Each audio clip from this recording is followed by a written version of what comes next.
So, lalabas... Ay! Ay ko! Ba't pa ganon? Lalabas ako. Wait lang, ano ba nangyayari? Ah, okay. Wait lang.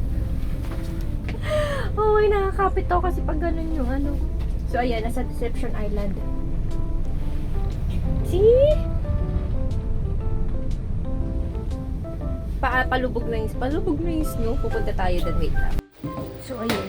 Hindi ako nakapunta kasi nga ay, nagsuswell yun. Ayun, yung patabi na yun. Nagsuswell yun. Naiilo ako. Nagsuswell yung ano. Nagsuswell yung tawag ito, yung barko nakatabingi.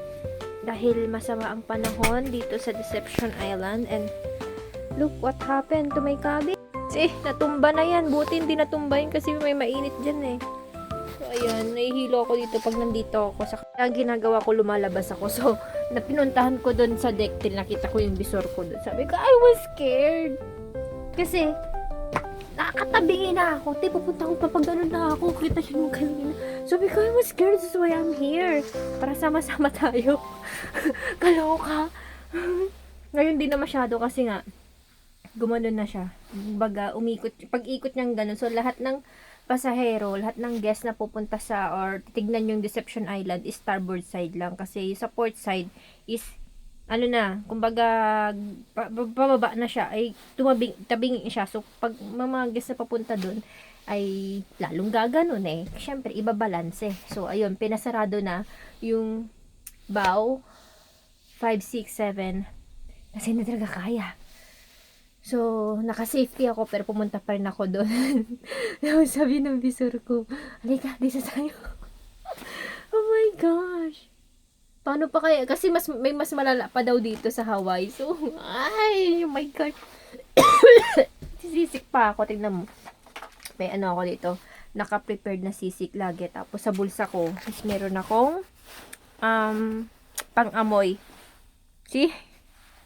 Kasi hindi ko kaya, ito lang, goods dito sa barko. Kaso nga lang, hindi ko kaya pag mga ganitong kinemit. Tignan nyo sa camera ng bow. See, it's so swelling. Oh, lakas ng alon, oh. Oh, yan, snow pa rin yan hanggang ngayon.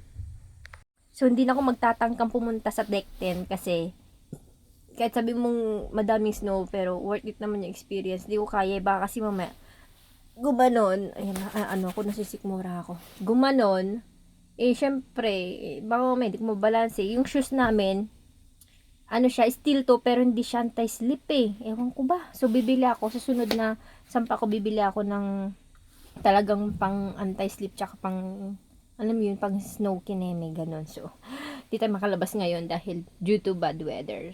Kaya,